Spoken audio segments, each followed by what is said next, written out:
آپ کے مرشد حضرت عثمان ہارونی تھے، حضرت عثمان ہارونی آپ کے پیر و مرشد تھے۔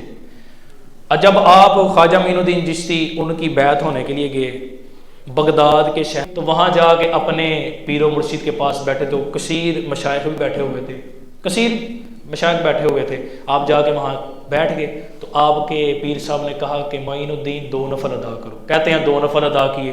اس کے بعد آپ نے فرمایا قبلے کی طرف منہ کر لو، کہتے ہیں میں قبلے کی طرف منہ کر کے بیٹھ گیا۔ آپ نے پھر ارشاد فرمایا سورۃ بقرہ پڑھو، کہتے ہیں میں نے سورۃ بقرہ پڑھی۔ پھر کہتے ہیں تسبیح پڑھو، کہتے ہیں میں نے تسبیح پڑھی۔ پھر کہتے ہیں میرا ہاتھ پکڑ کے کہتے ہیں کہ معین الدین آسمان کی طرف دیکھ کے کہتے ہیں معین الدین میں نے تجھے رب تک پہنچا دیا ہے، میں نے تجھے رب تک پہنچا دیا۔ اب بات یہاں ختم نہیں ہوتی، میں نے تجھے رب تک پہنچا دیا ہے۔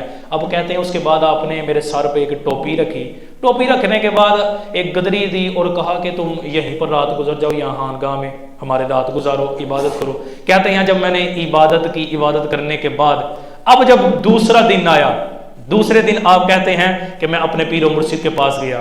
اب یہ بڑی لطف والی بات ہے، کہتے ہیں میں اپنے پیر و مرشد کے پاس گیا، انہوں نے مجھے حکم ارشاد فرمایا کہ معین الدین 1000 مرتبہ سورۃ اخلاص پڑھو، 1000 والی سورۃ اخلاص پڑھو۔ کہتے ہیں میں نے اپنے پیر کی حکم کی تکمیل کے لیے میں نے سورۃ اخلاص پڑھنا شروع کی۔ کہتے ہیں جب 1000 مرتبہ سورۃ اخلاص پڑھ لی ہے، کہتے ہیں کہ میرے پیر و مرشد نے میرا ہاتھ پکڑا، ہاتھ پکڑ کے کہتے ہیں معین الدین آسمان کی طرف دیکھو۔ کہتے ہیں میں نے جب آسمان کی طرف دیکھا، انہوں نے پوچھا معین الدین کیا نظر آ رہا ہے؟ کہتے ہیں پیرو منو عرش معلا نظر آتا پیا ہے۔